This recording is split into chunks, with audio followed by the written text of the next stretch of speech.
Salut à tous, on se retrouve aujourd'hui pour parler du Paris Saint-Germain ce mercredi 31 mai. Et on commence tout d'abord avec bien sûr Sergio Rico, ce joueur espagnol qu'on parle depuis quand même pas mal de jours par rapport à son état de santé. Et se trouve dans un état stable, il est cependant toujours en soins intensifs sous sédation et son état reste grave. Regardez le communiqué officiel de la part de l'hôpital du côté de Séville où il est admis actuellement. Le patient est toujours admis à l'unité de soins intensifs, Sergio Rico. Donc après avoir subi une blessure à la tête, il est pris en charge par des spécialistes de médecine intensive et continue sous sédation. Son état général est stable dans la gravité. Il attend toujours l'évolution clinique dans les prochains jours. Donc on lui envoie bien sûr beaucoup de force. Sergio Rico, regardez le message de la femme de Sergio Rico. Ne me laisse pas seul mon amour parce que je te jure que je ne peux pas et ne sais pas vivre sans toi, on t'attend ma vie, on t'aime tellement. Donc voilà, c'est vraiment très grave ce qu'il a eu quand même. C'était le week-end dernier bien sûr du côté de l'Espagne. Et Nasser les gars porte son soutien total à Sergio Rico. La situation actuelle requiert toute notre attention. La grande famille du PSG est profondément touchée par le drame qui affecte Sergio Rico et ses proches. Au nom de toutes les équipes du club, je veux les assurer de notre total soutien et de ma plus grande sympathie dans cette épreuve pour ce joueur tellement aimé par tous les joueurs, par le personnel bien sûr, tout ça du côté de Paris. Et hier, normalement, il y avait la fondation, le dîner de la fondation du Paris Saint-Germain et ça a été annulé. Logiquement, bien sûr, Nasser a pris la bonne décision parce que le dîner de gala annulé par respect pour la situation de Sergio Rico. Donc voilà ce qu'il y avait à dire bien sûr. Donc dès que demain j'ai des nouvelles infos concernant son état de santé, je vous dirai bien sûr tout ça. Et pour vous, est-ce que le PSG doit célébrer son 11e titre samedi après le match face à Clermont alors que Sergio Rico est en train de se battre pour rester en vie, comme je dis les gars, c'est grave. Donc célébration ou pas, oui ou non, plus de 16 000 votants. Et la plupart ont mis non. Moi j'ai mis non. Je comprends pas ceux qui mettent oui, les gars. C'est quand même grave ce qui se passe. C'est vrai que voilà, c'est magnifique, 11e titre de champion de France. Mais voilà, je pense qu'il n'y aura pas de célébration par rapport. Après, vraiment, s'il y a des nouvelles, si depuis. C'est samedi le match, c'est dans 3 jours. S'il y a des nouvelles concernant Rico, des bonnes nouvelles, là, bien sûr, je pense qu'il pourra y avoir célébration. Mais si ça reste dans l'état actuel des choses, je pense qu'il ne faut pas faire de célébration. Enfin, après, c'est mon point de vue. Chacun a son point de vue. On verra. On peut voir que la plupart ont mis non. On va parler d'une info officielle, les gars. Et c'est un départ. Un joueur est officiel. Formé au PSG, Eric Junior Dina Ebimbe s'engage avec l'équipe de Francfort où il était prêté cette saison. Le milieu de terrain rejoint le club allemand dans le cadre d'un transfert définitif suite à l'activation de l'option d'achat obligatoire. Donc voilà, Dina Ebimbe n'appartient plus au PSG, il appartient à l'équipe de Francfort. On lui souhaite bonne chance dans sa nouvelle carrière du côté de Francfort, même s'il a déjà joué cette saison, mais il était toujours joueur du PSG prêté à Francfort.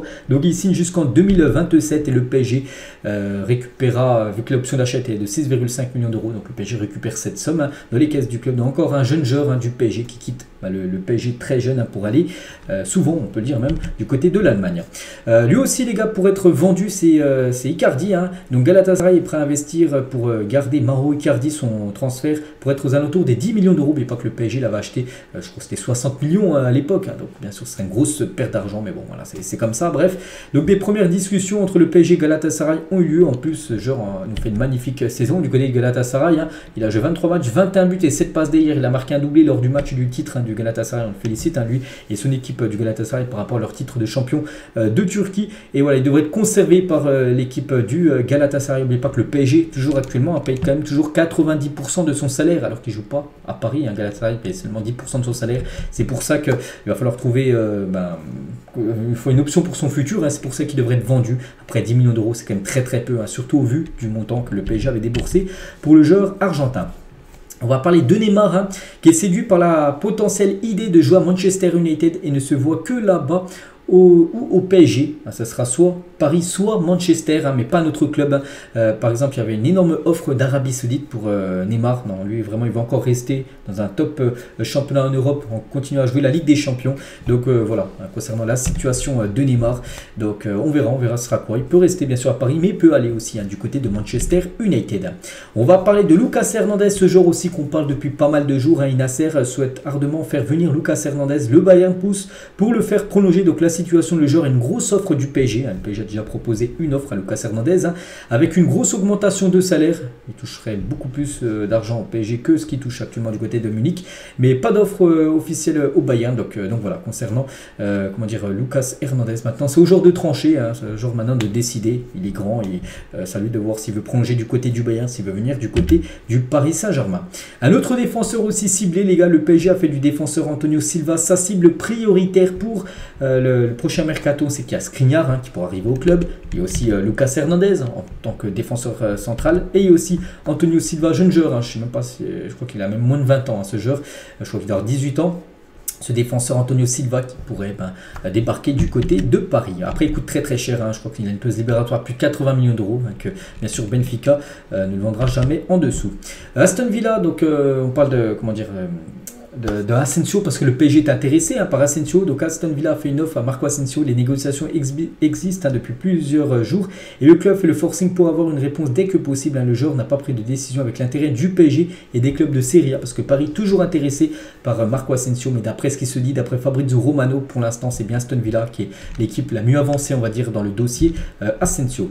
Concernant Manuel Ugarte, qu'on a parlé ces derniers jours, donc préférait rejoindre Chelsea plutôt que le PSG. Le joueur rêve d'évoluer en première ligue. Les Blues veulent lever la clause libératoire de 60 millions d'euros et à sortir des bonus pour faire la différence avec le PSG. Bon, après, c'est que le PSG est intéressé, mais voilà, si un joueur ne veut pas venir à Paris, ça ne sert à rien vraiment de faire du forcing. Il faut arrêter avec cette méthode-là du PSG, qu'un joueur, des fois, il préfère un autre championnat. Donc, vraiment, s'il préfère l'autre championnat, qu'il aille là-bas. Il ne faut pas faire venir un joueur que ça va être un flop parce que, en gros, il préfère jouer dans l'autre championnat que le championnat Ligue 1 du côté de Paris. Donc, voilà, s'il ne veut pas venir, s'il préfère Chelsea, qu'il aille là-bas. Et voilà, dommage, sinon ça peut être un joueur du PSG.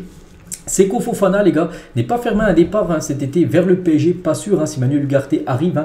La priorité aussi de dégraisser au milieu de terrain. Donc voilà, Seko Fofana, ça peut être une belle option parce que il était dans la cérémonie des trophées UNFP dimanche soir et en gros il a fermé la porte à rien. Il dit qu'il peut jouer la Ligue des Champions avec Lens, mais il peut aussi quitter cette équipe de Lens. Et pour moi, ce serait une très belle recrue. Déjà, le PSG, je pense, aurait dû le recruter l'été dernier. Ils avaient préféré Renato Sanchez. On a pu voir ça a floppé, Sanchez. Et je pense que le PSG doit aller le chercher à ce genre Seko Fofana, qui ramènerait vraiment un joueur avec beaucoup d'expérience au milieu, parce qu'il est vraiment très très bon, un joueur complet au milieu de terrain. Donc on verra. J'espère que le PSG va chercher ce joueur qui pourrait être vendu aux alentours des 30 millions d'euros par l'équipe de Lens. Bien sûr, ça peut être une occasion en or pour Paris. Achraf Hakimi ne se sentirait pas à l'aise au PSG et voudrait quitter le club cet été, d'après Mundo Deportivo. Bon, voilà, Mundo Deportivo, c'est un journal espagnol, c'est eux qui disent ça, après avoir si c'est vrai ou non. N'oubliez pas que ça fait déjà 2 ans qu'il est du côté de Paris. N'oubliez pas qu'il a un contrat jusqu'en 2026, Achraf Hakimi. Nasser aimerait voir Thiago Motta prendre le poste d'entraîneur, mais ce choix ne suscite pas l'unanimité en interne, notamment du côté de Luis Campos, parce que Luis Campos, il a plutôt des autres noms, comme José Mourinho, comme Luis Enrique. Voilà, ces coachs aussi qui sont ciblés du côté de Paris. Mais bon, Nasser, le président, lui aura une préférence pour Thiago Motta, ancien joueur du PSG, entraîneur actuellement du côté de la Serie A.